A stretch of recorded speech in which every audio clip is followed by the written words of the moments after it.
I'm Helen Russ, and one of the things I love most in the world is integrity in organisations. What I'm going to discuss with you today is a radically different approach to organisational change. A bit of background or context. I'm a long-term meditator, and I believe that all forms have the propensity to move towards the inherent good embedded in their nature. I also believe that groups are one of the most powerful forces on the planet, if not humanity's most powerful force. You only have to look at the response to COVID-19 across all levels of government, across all countries, all levels of community. Groups do incredible things.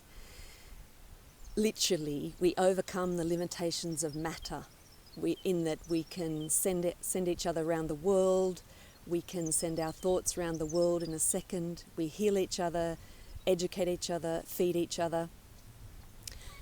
But when they go dark, it can be catastrophic. When fear or greed drive organisations, it can be devastating for hundreds of thousands of people and the planet on which we live. What is of interest here is that under the influence of group, individuals will do things they would never normally even attempt were they on their own. So what is it within an individual that allows them to remain true to themselves even amidst the influence of powerful social or economic forces? What is it within an organisation that allows it to remain true to itself? So a bit of a foundation. According to Plato and many other teachers down the ages, physical reality emerges as a multiplicity of emanations from the one immutable source. We all emerged from the one life, which means the life flowing through you is me in a different form. Also, according to Plato, for anything to exist, somewhere there's a perfect essence of that form. He said, for a horse to exist, somewhere there's a perfect essence of horseness. The archetype is the perfect form. It's the blueprint within which everything is contained as a kind of non-dimensional potentiality. Described as the lex in Latin, which means law, L-O-R-E, law, L-A-W, or dharma, which is an Indian word meaning the right way. Lex in ancient Greek means the word. So in this context, the lex is the law of groups. The lexion is that which gathers in its name. The beliefs, norms, organisational systems. The lexion is the spirit of the group. If one can connect themselves or someone else to their archetype, to their perfect essence, that person will remember who they really are. They'll remember their true nature, they'll remember the beauty and harmony that's within them, and their delusion and dysfunction will drop away. Essentially, that's what spiritual work is all about. Spiritual teachers down the ages across all traditions have essentially been trying to connect people to their perfect essence, getting in touch with a part of us that's divine. So can we do this for groups? This work rests on a principle that any form that is aligned with its true nature lives in a harmonious flow with all other life. What I'm presenting here uses meditation-based techniques along with more conventional organisational research techniques to connect staff within the organisation to its perfect essence, to the joy, love and enthusiasm that is the archetype of their group. And it's about doing it consciously. I'm sure you've had a moment in your life when maybe someone you loved, soar into the depths of your soul, when you felt really seen, and you remember the good, the inherent goodness that's within you. It's the same for groups. One of the greatest failures in organisational change processes is that we fail to recognise the spirit of the group is a being in its own right.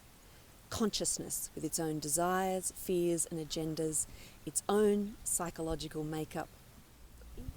I was working with an organisation and their field staff had a kind of golden glow on their skin that made clients feel like there was something magical happening associated with their work. I had another peace and reconciliation organisation that would open a kind of coliseum of light that allowed the healing work to happen naturally. So what is this spirit of a group? Whenever people gather, they gather around an idea, around a lex, be it for a rock and roll concert, for work, on a train, kids in a kindergarten. Whenever people gather, the spiritual essence of each individual is also present. The spirit of the group is the something more that emerges through this gathering. Think of a beach. It is more than the collection of individual grains of sand. Less than about 25 people, and the group spirit is affected by the emotional stability of the key players or founders. Above about 25 people, and the group spirit will remain in form even if key players leave or major roles are adjusted. We recognise the spirit of organisations intuitively through what you could call as a flavour of consciousness.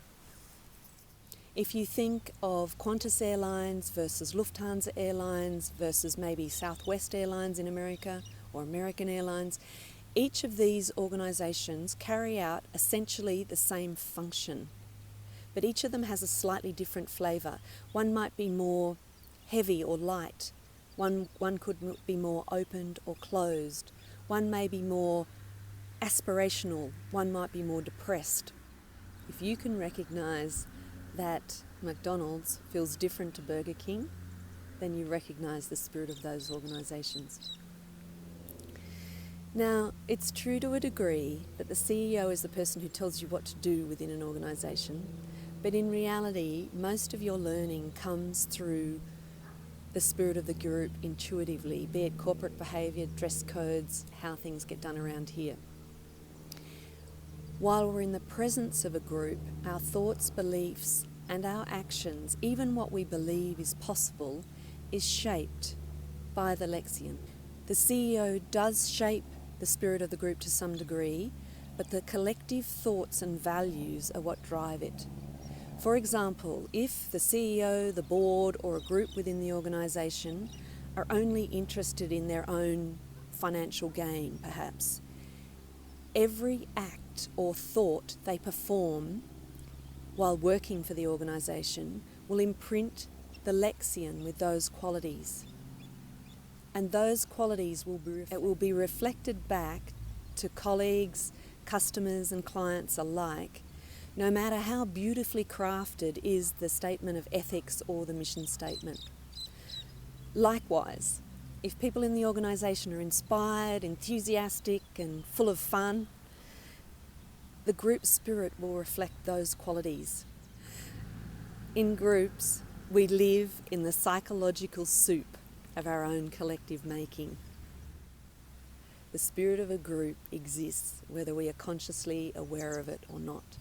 If we ignore it, it will operate in the background and usually, unfortunately, in lower mode. Every life form has the opportunity to operate in higher mode or lower mode. Higher mode is when you know yourself, you're achieving things, you're full of life, your heart is aligned with what you're doing and is happy, you're moving forward. Lower mode is when we're full of bureaucracy, corruption, dysfunction, We might be working towards the same goal, but in truth, we are lost in a maelstrom of overcomplication, self-interest and ineffective systems. It's my experience that when people or groups are behaving badly, it's because they have imprints of trauma, manipulation, abuse, clouding access to their true nature. You could think of it like layers of coloured glass. Too many layers and you can't see through to the light, let alone to your true nature. Living on Earth, in the physical, gravity is what keeps us in place. For the spirit of groups, it's attention that keeps them in place. Attention is the focusing force, meaning the more attention focused on a particular lex, the more powerful it becomes. The interesting thing is that it doesn't matter if the attention is positive or negative. The spirit of groups are fed by the actions, thoughts, and intent directed towards them. The spirit of groups are like us in that they want to have relationships with other life forms. They want relationships with the people in your organisation. They want to have a relationship with you. For us and for groups, when we're ignored, we often behave badly. Why do groups need us? We have a higher self, an eternal spirit. Groups don't. It's the part of us that gives us the ability to recognise truth over falsity. It gives us the ability to recognise love over flattery. You could call it our personal individuality, the I am. This I am is the thing that gives us the ability to remain true to ourselves. The spirit of groups don't have this. Remember, it wants attention. It needs attention to survive. On its own, a Lexian doesn't have a moral compass. It's imprintable. Their consciousness has some form and structure, but they are created and imprinted by mental and emotional intensity in multiple forms. Every time you use Google, you contribute to the spirit of Google. They're imprinted by acts of will committed in their name, by thoughts and emotions of members or clients, by powerful individuals, both for negative and positive. They're imprinted by the landscape of lexions in which they exist, things like national or global trends, social or cultural mores, and intense cultural events, all for positive or negative results. So given sufficient size, without guidance, either from you or one or two people within the organisation, the spirit of your organisation will be seduced by emotional intensity. It is the I am in us that allows us to consciously connect between the ideal level of the organisation, the Lex, and the operational organisation. Every time we connect, the principles of the Lex are imprinted within the Lexian. In essence, it's only through our caring, our heart-centred, willful actions that organisations remain aligned with their perfection. Organisations need our willful, heart-centred intent to remain connected to their inherent goodness. In summary, the spirit of a group is a living being, consciousness gathered in the name of a particular ideal, a particular Lex. It is continuously shaped and imprinted by the most intense thoughts and emotion of its members and of its time. Integrity in organisations is when the spirit of the group is aligned with its ideal. And this alignment is present when the people in the organisation retain a psychological connection between the level of operations in the organisation and the level of the Lex. And this connection is made easier when organisational members have an active, open and conscious relationship with the spirit of the group. What I'm bringing is not new. For centuries, corporate wizards, religious leaders, kings, queens, revolutionaries have understood and worked with the spirit of organisations. Think of the army general. He's got 100,000 people under his command. They've been fighting for months. He can feel in the spirit of the group that they're exhausted, but he needs them to fight one last battle. What does he do? He may make a speech, but they probably can't all hear him. He may walk among them. He may move people around in positions. But in essence, what makes a great leader over an ordinary one is that he'll work with the spirit of the group. He may find an essence of victory or life in the spirit of the organisation, and he'll amplify it. Instead of having one charismatic leader or one corporate wizard whose work it is to keep the organisation aligned, this work brings a language and a structure that enables everyone to participate. It's making what has been hidden overt. While there are corporate wizards who can lift an organisation out of the gutter with their intuitive genius, many organisational change processes use techniques that work with an analytical mind, with descriptions and feeling levels. In-depth interviews, organisational cultural matrices, team building, storytelling questionnaires. Many will give people new experiences, shift departments around, change categories, and hire and fire in an attempt to bring life to the organisation. But these conventional techniques are akin to trying to change the artwork from the level of the artwork without communicating with the artist. What I'm offering adds a completely new dimension. It uses meditation-based techniques to work with a completely different level of consciousness. It works with the spirit that makes what we describe as culture, and it forges mental pathways between the operational level of the organisation and the level of the lex, or the perfect form. When I've introduced this language and technology in organisations, there is an awakening for both the spirit of the organisation and for the people who are part of it, who are staff. There's a natural cleaning up of old dysfunction, and there's an alignment with a higher purpose, a kind of heartfelt recognition of the essence of the organisation. It's an experience. In a workshop with an emergency service organisation, I remember someone saying, "Oh my God, that's who we are. Now I know who we are." I was working with a side organisation in California, and for about 30 years they'd been working with cataract surgery all around the world and doing Native American health at home.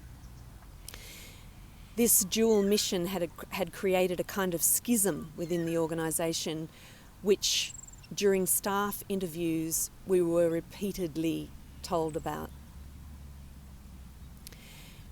When we started to work with the spirit of the group, we discovered there were pillars between the level of the lex and operational level of the organisation. There was about 4 pillars, and one of those pillars was filled with static.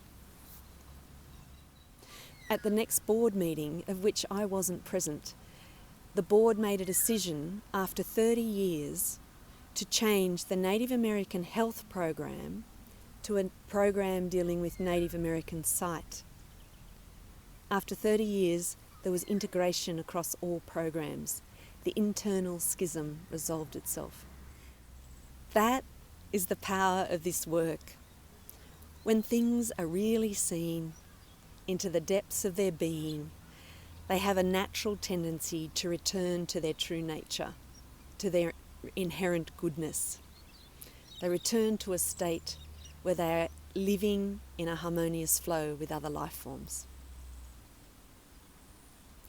So who's this work for? It's not for everybody. It's not for you if you believe that the physical is all that exists. It's probably not for you if you're happy with the status quo, or if you're not really that invested in your organisation. It may be for you if you'd like to learn how to support your organisation to hold itself in a way that's more aligned with its ideal, if you'd like to reveal the inherent, maybe hidden, joy and enthusiasm within your organisation, if you'd like to reduce the level of complication and dysfunction, obviously you also need to be high enough within the organisation to be able to bring it to the whole group. It is a very different approach to organisational change. But if you tune into the spirit of your organisation, I'm sure you'll get a sense if it would like to find out more about me. Collectively, we create the spirit of our organisations. It's what's in our heart that shapes them. If you'd like to hear more, give me a call. We can have a chat for maybe half an hour and see if we're a good fit. It's my experience that in this process we have the power to create a harmonious and successful organisation, one that I believe you'd like to be part of. So thanks for listening. I appreciate your time, and I hope you've gained something of value.